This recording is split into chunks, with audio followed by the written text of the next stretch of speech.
नमस्कार, बहुत स्वागत है आप सभी का। आप देख रहे हैं आपकी बात मध्य प्रदेश। आपके साथ मैं हूं अभिलाष मिश्रा। विधानसभा चुनाव के नतीजे आने के महज कुछ दिन अब बचे हैं। वहीं नतीजों से पहले मध्य प्रदेश में बीजेपी और कांग्रेस अपनी अपनी जीत के दावे कर रही है। और आइए सीधे रुख करूंगा अपने खास मेहमानों का। मेरे साथ आज बीजेपी से वरिष्ठ नेता प्रवक्ता अजय धवले जी जुड़े हुए हैं। बहुत बहुत स्वागत करता हूं अजय धवले जी आपका हमारे इस खास डिबेट शो में। अजय धवले जी, आपके पास आता हूं।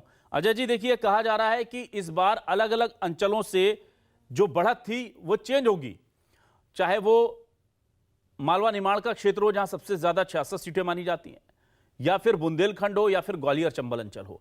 कुछ जगह आपको फायदा दिख रहा है तो कुछ जगह नुकसान भी दिख रहा है। आप लोगों का आकलन क्या कह रहा है? देखिए अभिलाष जी, भारतीय जनता पार्टी को पूरे मध्य प्रदेश में, मैं किसी रीजन वाइज जाने से ज्यादा मैं कहूंगा कि पैन मध्य प्रदेश की हम बात करें तो भारतीय जनता पार्टी को एक बेहतरीन और बेमिसाल मैंडेट मिलने जा रहा है। और क्यों मिलने जा रहा है? विकास के जो स्वर्णिम 20 वर्ष है, भारतीय जनता पार्टी ने एक सुशासन वाली सरकार दी है। गुड गवर्नेंस के जो 3 पैरामीटर होते थे 2003 के दशक में, वो थे बिजली, सड़क, पानी। जो मध्य प्रदेश बीमारू टैग वाला राज्य था वो हमने हटाने का प्रयत्न किया। आज एक स्वर्णिम मध्य प्रदेश बना है, देश की जीडीपी में कंट्रीब्यूट करने वाला राज्य है। अब इस दशक की बात करें तो विकास के फिर से 3 पैरामीटर होते हैं। वो होता है फूड सिक्योरिटी, फाइनेंशियल सिक्योरिटी और मेडिकल सिक्योरिटी। ये तीनों भाजपा नीत सरकारें जहां जहां हैं देश में, जब से आदरणीय प्रधानमंत्री श्री नरेंद्र मोदी जी के नेतृत्व में भारतीय जनता पार्टी देश के डबल इंजन की सरकारें जो चल रही है, वहां पे ये तीनों पैरामीटर जो है, जो आज गुड गवर्नेंस के पैरामीटर कहते हैं, इन पे अंचलवार जाने की बजाय हम पैन मध्य प्रदेश की बात करें तो मध्य प्रदेश की 8.5 करोड़ जनता जो है वो मध्य प्रदेश के एक भाजपा नीत शासनकाल से खुश है। और मध्य प्रदेश की इसी जनता ने एक बेहतरीन बेमिसाल मैंडेट सारे अंचलों से दिया है। हम अगर रीजन वाइज बात करें तो विंध्य में हम पहले से मजबूत है, पुनः मजबूत हो जाएंगे। आप मालवा निमाड़ की बात करें तो भाजपा की ये कर्मस्थली रही है, जन्मस्थली रही है, क्योंकि आदरणीय कुशाभाऊ की कर्मस्थली रही है, तो यहाँ भी हम अच्छा करेंगे। भोपाल रीजन निश्चित रूप से भारतीय जनता पार्टी का स्ट्रॉन्ग होल्ड हो। फिर बात करने थे ग्वालियर चंबल की, तो निश्चित रूप से ग्वालियर चंबल में जिस तरह कलेक्टिव लीडरशिप के तहत भारतीय जनता पार्टी ने चुनाव लड़ा है, वो एक बेमिसाल मैंडेट देने जा रहा है।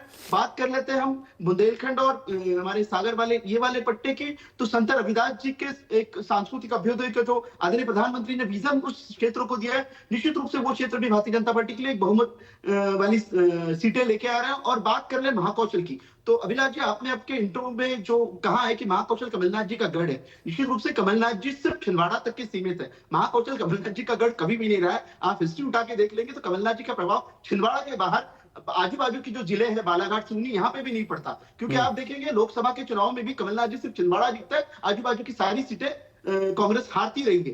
तो एक पूरा पैन मध्य प्रदेश अगर आप जाएंगे, इन चुनाव को आकलन करेंगे, तो 2023 का मध्य प्रदेश का जो परिणाम आने वाला है, निश्चित रूप से एक अपने आप में ऐतिहासिक भारतीय जनता पार्टी को मैंडेट मिलने वाला है और सुशासन की सरकार फिर से मध्य प्रदेश में आने वाली है।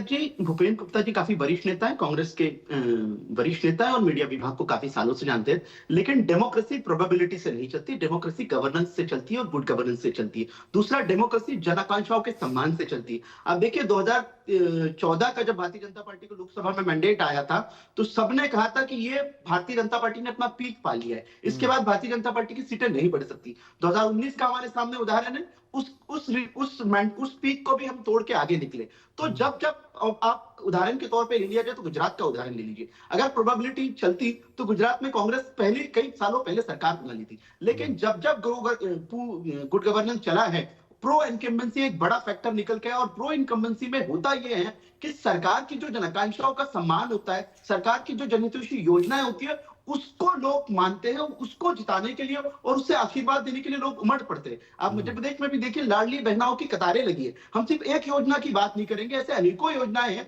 जो हितग्राही मूलक रही है। बेनिफिशियरीज हमेशा भारतीय जनता पार्टी का कोर वोटर रहा है। जब हम कहते हैं कि हमारा कार्यकर्ता हमारा वोट मोबिलाइजेशन का काम करता है, वही हम ये भी कहते हैं कि जो बेनिफिशियरीज है, एट दी एंड जो ग्रास रूट लेवल पे जाता है, भारतीय जनता पार्टी के लिए वोट खींच के लाता है। तो निश्चित रूप से भारतीय जनता पार्टी अपने बेनिफिशियरीज के भरोसे, अपने कार्यकर्ताओं के भरोसे, अपने संगठन के भरोसे और अपनी नीतियों के भरोसे पुनः एक प्रो इनकम्बेंसी की सरकार, बेहतरीन सरकार लाने जा रही है। और गुजरात के बाद मध्य प्रदेश एक ऐसा राज्य बनेगा जो प्रो इनकम्बेंसी का और गुड गवर्नेंस मॉडल का इतिहास रचेगा। और निश्चित रूप से भारतीय जनता पार्टी अपने आप के लिए भी एक उदाहरण प्रस्तुत करेगी कि चुनाव कैसे लड़े जाते हैं और चुनाव लड़ने के लिए योजनाएं कैसी लाई जाती है, सरकार कैसी चलाई जाती है।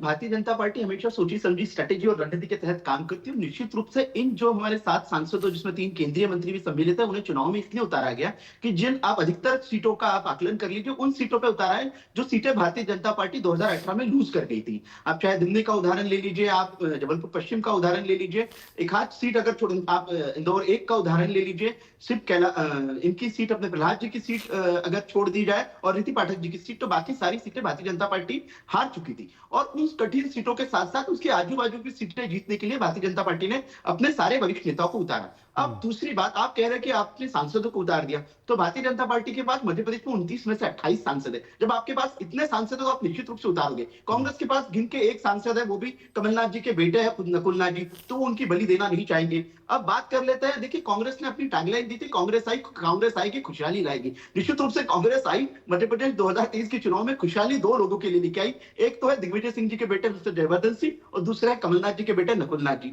अब देखिए कांग्रेस ने इन 2023 के चुनाव में एक बात तो बड़ी अच्छी कर ली है, उसने जितने भी कांग्रेस के रीजनल लीडर्स थे, चाहे पूर्व प्रदेश अध्यक्ष अरुण यादव जी हो, पूर्व प्रदेश अध्यक्ष सुरेश पचौरी जी हो, उनके पूर्व नेता प्रतिपक्ष अजय सिंह जी हो या जीतू पटवारी जी हो, उन सारे क्षत्रपों को अपने अपने क्षेत्रों में उलझा के रख दिया और कोई भी नेता अपने क्षेत्र के बाहर एक भी सभा नहीं कर पाया।